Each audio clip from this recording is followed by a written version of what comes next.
Okay, guys, I'm super excited. I've got Eric Sachs, a breakthrough broker, and he is going to share with us today. I challenged him. I said, could you please share with us some of the best marketing ideas and strategies that he's playing around with, that breakthrough broker is offering for us to explore and get into action in 2023. So, Eric, thanks so much for giving us some time today, and super excited to hear some of the ideas that you've got.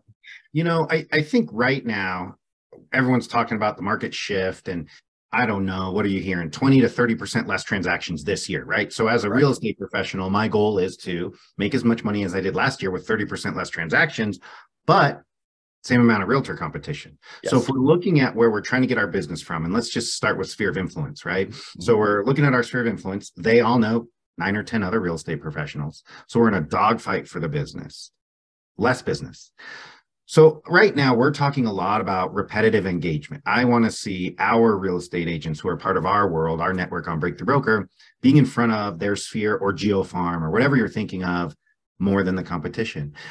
I think I was watching a football game this weekend, one of the football games, and I saw a Geico commercial 5 times. Right. And I at first I was like, oh my gosh, this is driving me crazy. And then I got to thinking, this is repetitive engagement. Right. They have $1 gazillion to do psychology on advertising, and they've decided that they're going to see ROI from showing me the same commercial 5 times in 2 hours. Mm-hmm. So I think as real estate professionals, let's use their money that they spent on all this psychological advertising stuff and say, all right, let's do the same thing to our sphere of influence. Let's be the Geico commercial where our sphere sees us 5 times more than our competition, and we're burned in their mind. Right. So how do you do that is the next question. Mm-hmm. So the idea of repetitive engagement, if I'm in real estate, I want to be seen by my sphere of influence in their mailbox.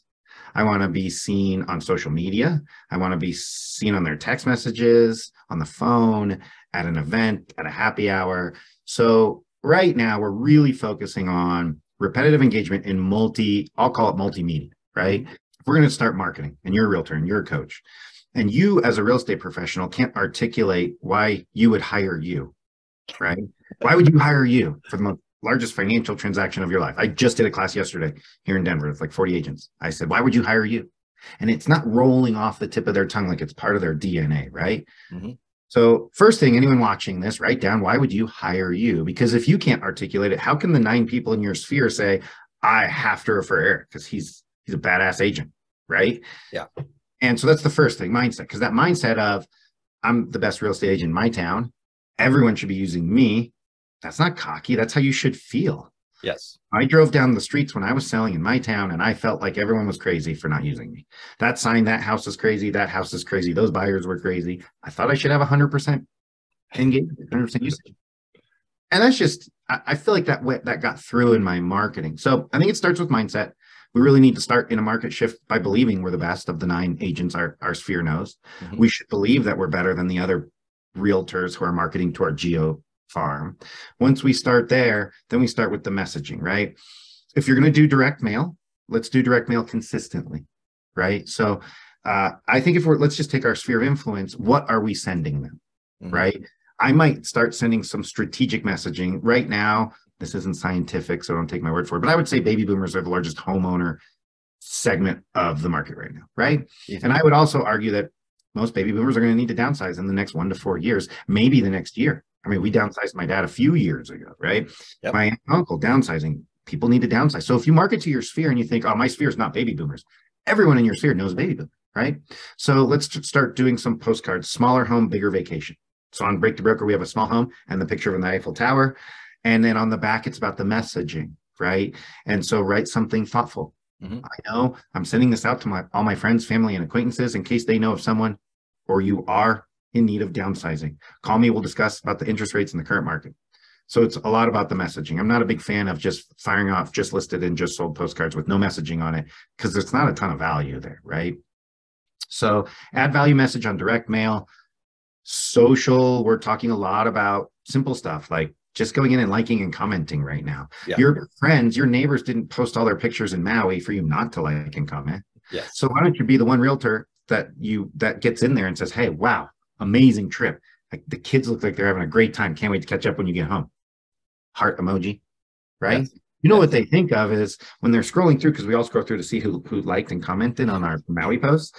Oh man, Eric was such a great realtor. Remember when he left us a frozen pizza, a 12-pack of beer, and a pack of toilet paper when we moved in? So those are the things that's real estate marketing in my mind. Yeah. And then you piggyback that onto some engagement posts. You post an article I found a cool article on Forbes the other day, 15 proactive ways for good tenant landlord relationships. Post it, but yeah, it's the context of that post. So I have a lot of realtor, you and I speak all over the country, I have a lot of realtor friends on Facebook, right? Yeah. So I have 5,000 friends on Facebook. I max out in like 4,700 realtor friends. So I see what everyone's posting, and sometimes it drives me crazy because they just post an article and leave. Well, where's the value from you there? The value of just posting the article, that's not the value. The value is telling the reader what's important about that article. Right. So if I was to find 15 proactive ways for good tenant-landlord relationships, I might say to all my friends and family who have an investment property or are thinking of investing, creating an amazing tenant-landlord relationship is how you're going to secure the safety of this investment that you made. So here's a great article on 15 ways to have a great relationship with your tenants. Check it out. Call me if you have any questions. Exactly. Simple things like that. But let's look at the repetitive engagement. You went to a party and you had a great response to how's the market. It wasn't like, how's the market? Great, different, changing. It was like a badass response. Like, oh my gosh, the market's crazy. Do you remember the Johnsons? They were on our soccer team a couple of years ago. Mm-hmm. They tried looking at a home with me last year. We put out like 10 offers. They got turned down on all of them. So they went and rented again. 2 weeks ago, we went back, got our offer, immediately accepted. Like, right at asking price, not 30,000 over. We actually got a few inspection items, craziness. So the market's really interesting right now. It's kind of good for the seller, good for the buyer. Why do you ask? Then you liked and commented. Then they got something in the mail from you that was really interesting and thoughtful and maybe helpful for your parents. Next tidbit of information is we're telling everyone, do a CMA a day, an unsolicited CMA a day. People always look at me like, unsolicited, what do you mean? I'm like, send your neighbor 4 doors down because you met them at a party last spring, a CMA, and you say, most of my friends and acquaintances, everyone's an acquaintance, are asking me what their value of their home is like right now, especially what they're hearing in the media. So I thought I'd send one out to everybody I know. Check it out. In the attachment, you'll see what we could sell your home for today. Let me know if you have any questions. Right. One a day. The conversations that starts are amazing. So if we're looking at, they got something in the mail, they got a CMA, they had a good conversation with you, you liked and commented on something. That's the concept that we're talking of, like Geico, when they're hitting you with 5 commercials in an hour. That's what we're doing. And if you can be that agent in that moment when they need you, when they have a life event, I know you guys talk a lot about life events.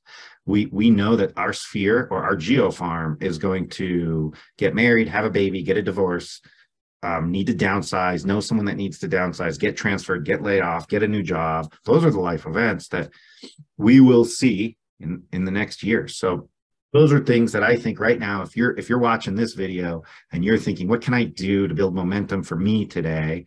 It's like and comment, practice your response, like practice. Do your clients ever, well, you have coaching clients, so it's a little different. But when I own my brokerage, if I said, hey guys, let's get together on Friday for role play, how many people showed up? No one. But in our industry, we think we're professionals, but what do professionals do? They practice. Baseball players who've swung a bat since they were 4 practice before every game. Hockey players, attorneys, trial attorneys, they practice. But when you ask a realtor to practice, we're like, so some of those things I think will get us through the next 12 to 18 months. A little more practice, a focus on repetitive engagement, some strategic marketing.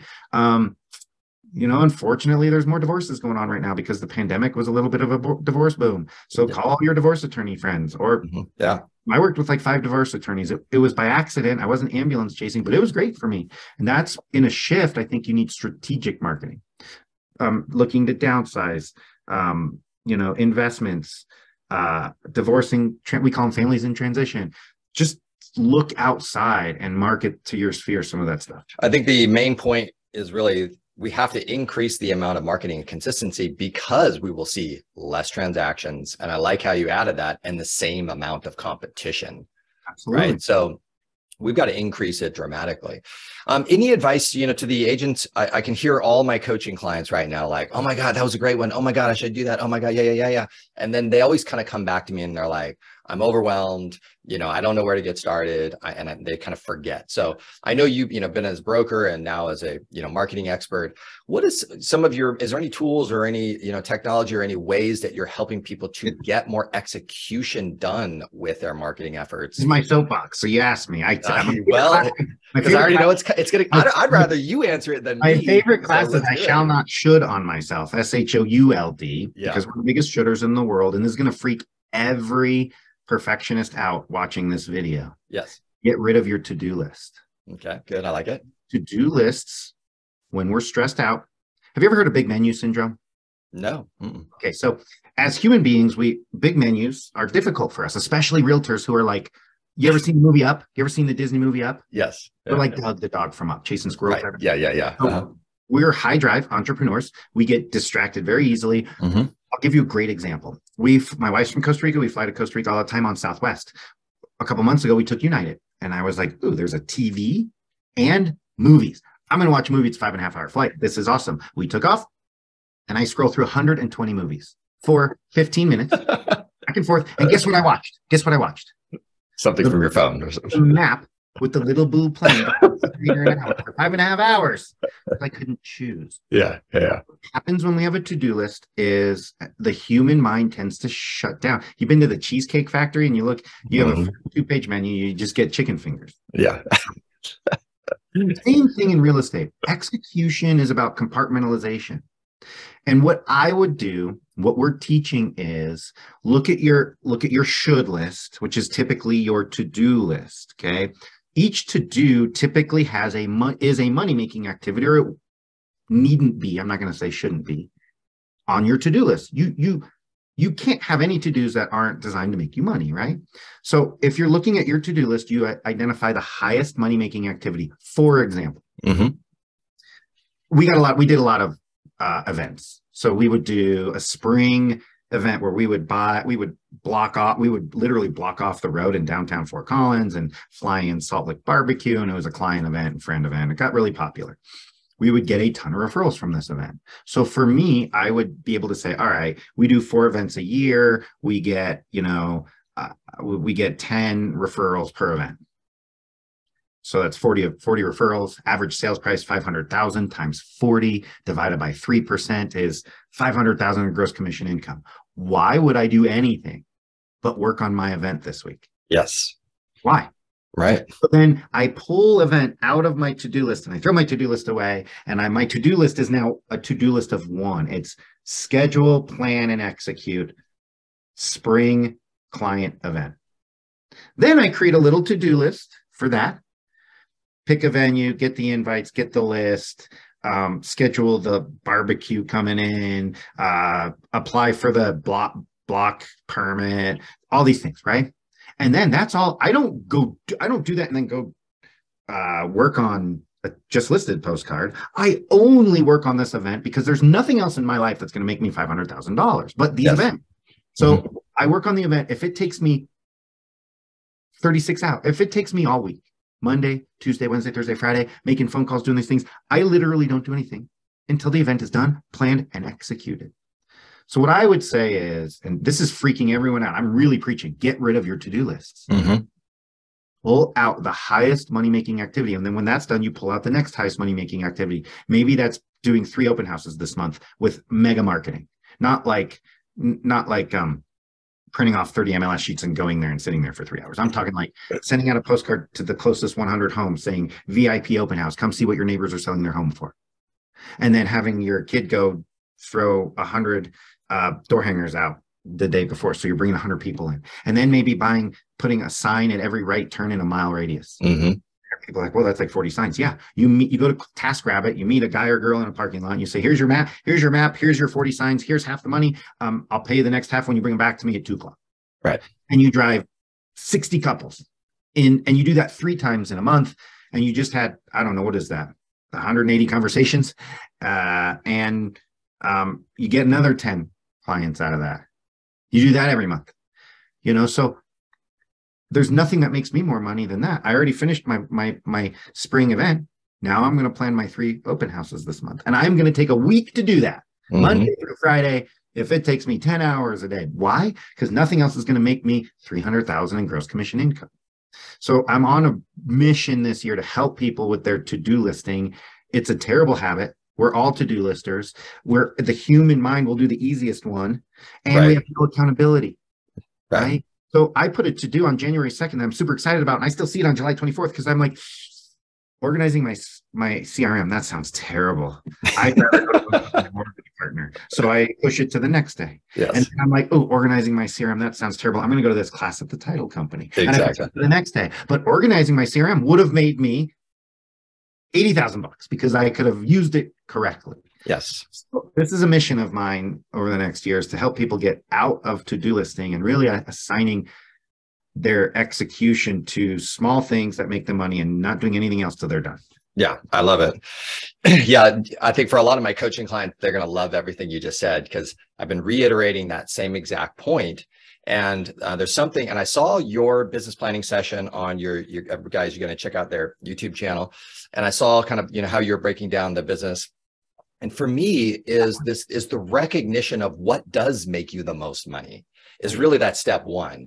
And I feel like, unfortunately, too many agents are kind of skipping that in the business planning process. And so they're not actually identifying like, hey, that event made you X amount of dollars. Your CRM or the open house or this thing that you do that you're really good at, when you accidentally do it, you still make a lot of money. And then how do we now put that into a priority set for yourself?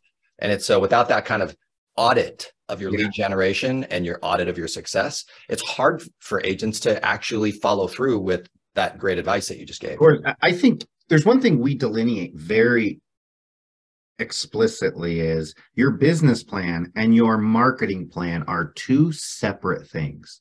So we do a business planning class. And in our business planning class, like you saw, we just drill down to how many listing presentations and how many buyer presentations you need a month.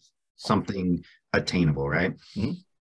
But then that's totally separate. The more important class is actually how do we get the 2 listing presentations a month and the 1 buyer presentation a month to sell 18 homes? That's the marketing. That's the marketing plan. That's the 36 open houses. That's the liking and commenting 10 minutes a day on my Facebook. That's the geographic farm and the budget for the geographic farm. And I think we forget.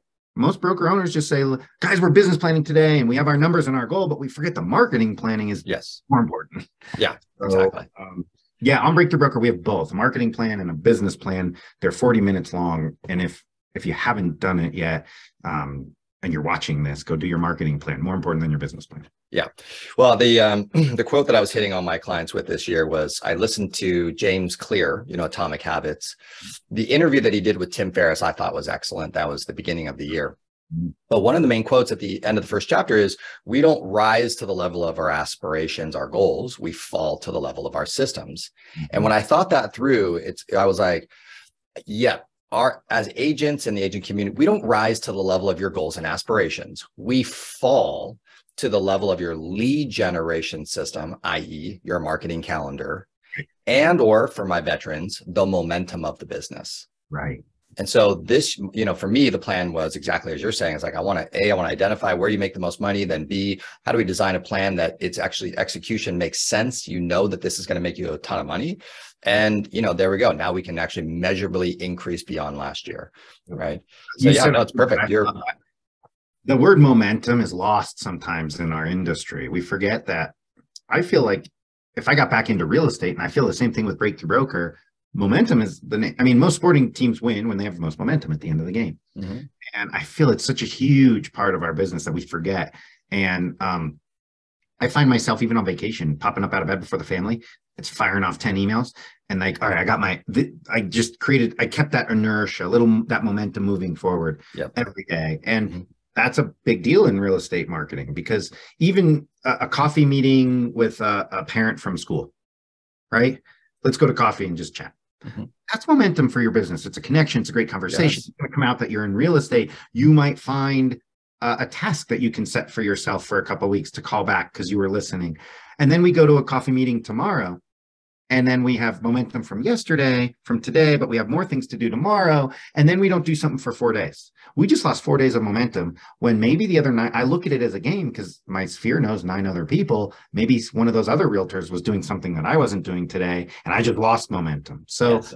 I think momentum is a really important mindset that we don't teach enough in the industry. Yep, I agree. Yeah, especially with the marketing, right? How do you help agents deal with some of the math of marketing, right? We know that, you know, Tom will commonly say that all business is math, and I think he's quoting one of the famous business consultants, right? And you guys got all the suite of tools. We're saying, hey, we need to increase, you know, the consistency of 5 more touches on, you know, kind of omni-channel in all the different ways. But, you know, as we go into the budgeting part of the year and we're looking at, okay, I want to add in, you know, maybe some direct mail from my past client center of influence, and I'm looking at the math of that, or I want to, you know, increase my just listed or my open house invite, just listed, just sold kind of marketing campaign. I want to make some improvements to that. How do you recommend these guys kind of understand 2 words, momentum and the math, right? What's your recommendation in this topic? I think the first part of the math is being okay in here and spending money. Math equals spending some money, right? And a lot of us don't want to spend money on our business, and you can't succeed without spending money on your business, right? There's no successful business in America that did it for free. Right. So first, we need to say, how much are we willing to spend this year on ourselves? You need to look at it that way. How much money am I spending on me this year to build my business? A lot of times we look at the money and we're like, well, I spent this money on Zillow or spent this money on realtor.com. You're actually spending money on yourself. You're giving them the money because they're doing it for you. How much money are you going to spend on yourself? And then you say, all right, I'm going to spend $15,000 this year in marketing. And then I'm going to look at pricing on break, because you can go to break. We actually have a spreadsheet on our marketing action plan in the back. It's a budgeting spreadsheet. Oh, cool. You can see it visibly. So marketing action plan, you can search for it on breakthroughbroker.com. On the back page is we have both a live online version of a budget and a spreadsheet. But really, you can look at direct mail. You can go to Breakthrough Broker and look at mail pricing and say, all right, if I did 200 postcards or special letters every other month, it would cost me X. And that is minus my 15,000. So I'm going to do an every other month postcard to 200 people, and that's my budget. Then I'm going to spend money on Facebook advertising. I'm going to spend money on some data. And so I guess if it were me, I would start with how much money am I going to spend on myself? And then I would allocate the spend visually on some type of spreadsheet. And then you just have to, here's the other thing.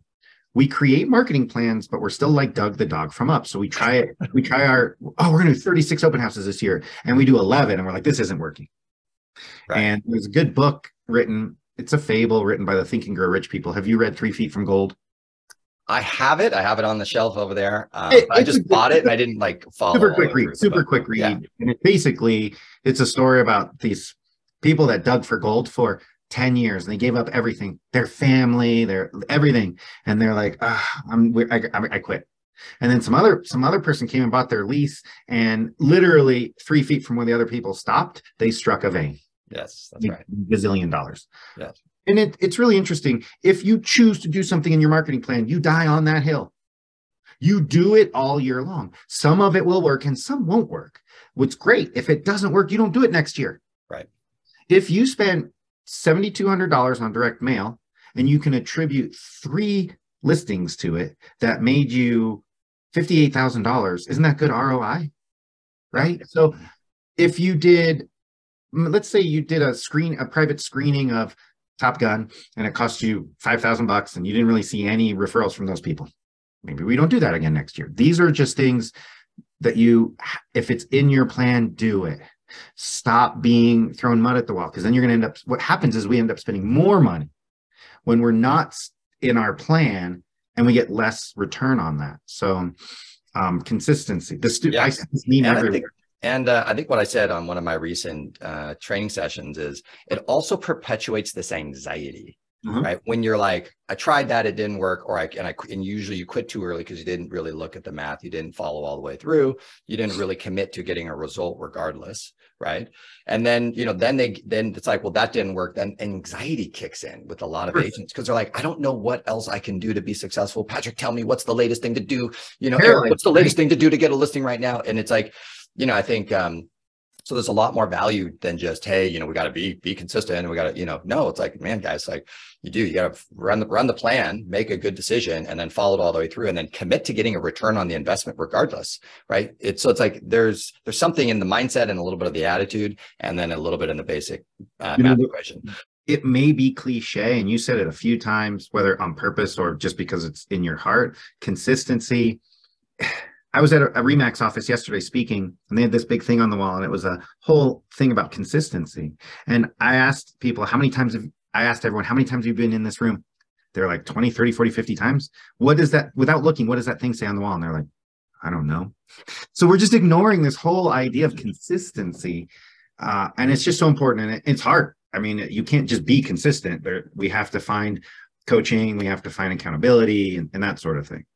Yeah, for me, what I said to my clients this year is, hey, I don't want to hold you accountable, and I don't want to motivate you. I want the plan that you wrote, which is mostly for me was the lead generation and marketing plan that's related to the business goals. I want that to hold you accountable. I want that to be your motivation and also your peace of mind that we're going to win. Mm-hmm. And so if that doesn't give us a clear path to winning, and you still have a lot of anxiety and you don't know what to do, well, then your plan sucks, right? I love that. So, for me, that's kind of where I want to lean on that, right? I don't need another motivational book. I just finished David Goggins' new book, so I'm plenty fired up. What the Breakthrough Broker service is, how it works, where they can get it. So we launched breakthroughbroker.com in 2012. And the whole idea was we sold our real estate brokerage, signed a non-compete, couldn't sell real estate in Colorado for 5 years. So I had to figure out what was next. And we really felt like the industry needed help executing. Yes. And no content out there to help an agent get a newsletter done in under a minute, printed, stamped, labeled, and mailed right from the computer without touching it, and 3 to 5 days to their sphere of influence. There was no way of having any of that stuff. So we created breakthroughbroker.com. It's 100% free. We have 671,000 realtors on the platform. Wow. There's an upgraded version, but the free is good enough. The upgrade includes some MLS integration to create marketing in under a second, additional designs, the ability to brand the whole site, your brand color. But if you don't want the upgrade, the free version is just under 5,000 interactive pieces of content. We add content on a daily basis. If you are at a high-end brokerage with an amazing marketing team, still check out Breakthrough Broker, because we have such a wide variety of stuff that you may not have ever even knew existed for your business. Our goal is to provide the best, easiest, executable content in North America. So everybody should jump on the free version, right? At the minimum standard today, jump on, take a look, explore all the options. And then I love your broker team, the big broker model as well. I think that's a really awesome play, probably for some of the big teams too, that have, 10, 20, 30 agents underneath them, that they need kind of a suite of marketing tools, right? And bring your marketing people to that, and then take it to the next level. We run a little over 180 brokerage or team platforms that are specifically branded to that team. And that technology can leverage both our content, but you can also, those teams can upload their own content into the system as well. Rock and roll. Eric, thanks so much for your time today, man. Thank you. Hey, one more thing before you go. If you haven't signed up for my email newsletter, drop down below and just click the link that says email newsletter, and I'll send you the next one. I only send it out maybe 1 to 3 times a month max. I write it myself, and I'm only putting in some of the best ideas, strategies, books, podcasts, blogs, articles, my latest interviews, anything that I think is going to make a positive impact on you and your business, I'll put it in there. So I don't send it out very often. I wait until I have something worth sending. I hope you enjoy. It's easy to unsubscribe if you don't like it, no worries. All right, drop down below and get after it. And then, respond to the email. If there's anything I can do to help, I take a look at those emails and I will respond to you. All right, have a great day. We'll see you on the next video.